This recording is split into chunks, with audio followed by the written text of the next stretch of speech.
Les formules matricielles permettent de nombreuses prouesses, comme celle d'organiser les nombres tout en excluant les cellules vides, et ce, à l'aide d'une seule formule. Lorsque les données textuelles ne sont pas à considérer, la syntaxe s'allège considérablement. Nous allons le constater, et forcément, cette solution permet de réorganiser plus facilement les données attachées dans une source d'information dynamique. Dans l'exemple illustré à l'écran, l'organisation croissante des nombres est réalisée dans la colonne de droite par rapport à une série de valeurs désorganisées dans la colonne de gauche. Pour la construction de cette formule, nous proposons de récupérer une source offrant cette liste de nombres. Et comme toujours, ce classeur est offert au téléchargement depuis le site bombache.fr. Nous retrouvons donc cette liste de nombres aléatoires et non triés en colonne B. De plus, en déployant la zone nom en haut à gauche de la feuille Excel, vous notez que cette colonne porte l'intitulé NB. Nous l'utiliserons fort naturellement dans la formule matricielle pour désigner ces valeurs numériques à réorganiser. L'organisation de ces données numériques est triviale dans un raisonnement matriciel. Il s'agit d'exploiter la fonction Excel petite valeur.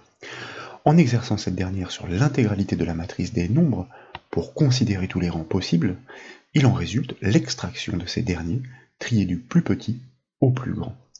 Pour débuter donc, je vous invite à sélectionner toutes les cellules de la seconde colonne, soit la plage C6 à C25, et naturellement d'inscrire le symbole égal pour débuter la formule matricielle. Ensuite, nous allons appeler notre fonction de gestion des anomalies, soit la fonction si-erreur, suivie d'une parenthèse ouvrante. De cette manière, en cas de nombre absent car supprimé, nous neutralisons les messages d'erreur.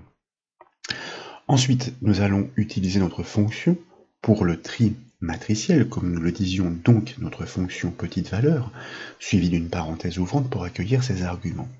Et nous allons naturellement, en guise de matrice, donc pour ce tri, désigner celle des valeurs numériques par son nom. Nous l'avons vu tout à l'heure, il s'agit de la matrice NB. Ensuite, nous pouvons taper un point-virgule pour passer dans l'argument du rang de la fonction petite valeur. Et ce paramètre est particulièrement important pour notre réalisation. Nous sommes dans un raisonnement matriciel. Nous analysons donc globalement les données des colonnes impliquées. Ici, il n'y en a qu'une. En guise de rang unique, nous allons lui fournir une matrice virtuelle de même hauteur que le tableau et débutant à partir de la première ligne. De fait, tous les rangs, donc toutes les positions, vont être analysés. La première va être attribuée au nombre le plus petit, la deuxième au suivant, et ainsi de suite. Pour cela, nous avons besoin de la fonction Excel donnant la ligne d'une cellule dans sa version standard, ligne donc suivie d'une parenthèse ouvrante. Nous le répétons, nous sommes dans un raisonnement matriciel. Nous n'allons donc pas lui fournir une seule cellule, mais une matrice contenant autant de cellules que le tableau. Elle ne va donc pas retourner un seul indice de ligne. Tous vont être retournés. Il va en résulter les positions sous forme de rang pour l'organisation du tri croissant. En revanche, cette matrice doit être construite de toutes pièces. Nous devons donc l'interpréter. C'est pourquoi nous exploitons notre fonction d'interprétation indirecte suivie d'une parenthèse ouvrante. Et nous allons commencer la construction de cette matrice avec le point de départ, un deux points, entre double cotes, entre guillemets. Nous définissons bien le point de départ sur la première ligne pour retourner le premier rang, soit la première position. Les deux points annoncent la borne inférieure à suivre. Celle-ci est dynamique, nous devons la calculer en fonction du nombre d'éléments contenus dans le tableau.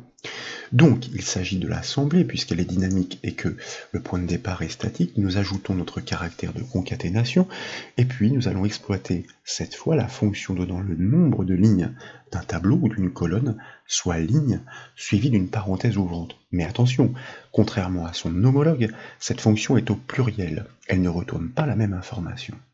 Et bien sûr, il s'agit de compter les lignes de la source d'information, donc nous allons désigner en guise de tableau la matrice reconnue par son nom NB.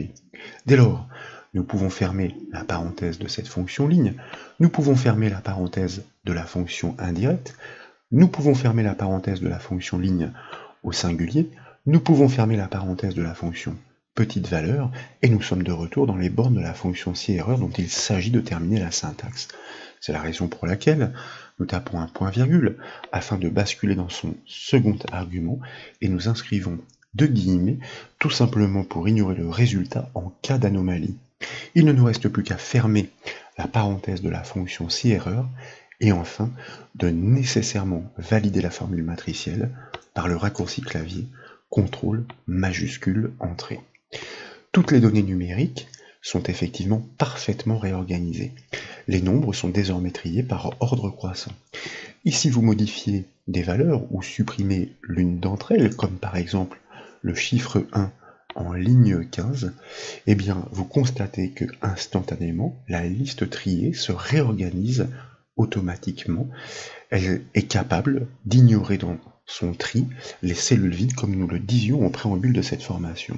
Et bien entendu, pour un tri inverse, c'est-à-dire dans l'ordre décroissant, après avoir resélectionné l'intégralité de la plage, il suffit simplement de remplacer la fonction petite valeur par la fonction grande valeur, et à validation par le raccourci clavier CTRL majuscule entrée, vous constatez effectivement que l'organisation est parfaitement inversée. Voilà donc pour ces démonstrations, j'espère qu'elles vous ont plu. Si c'est le cas, comme toujours, je compte sur vous pour mettre un petit j'aime à la vidéo, et comme vous le savez, vous pouvez retrouver toutes les autres formations sur le site bombache.fr. Je vous remercie.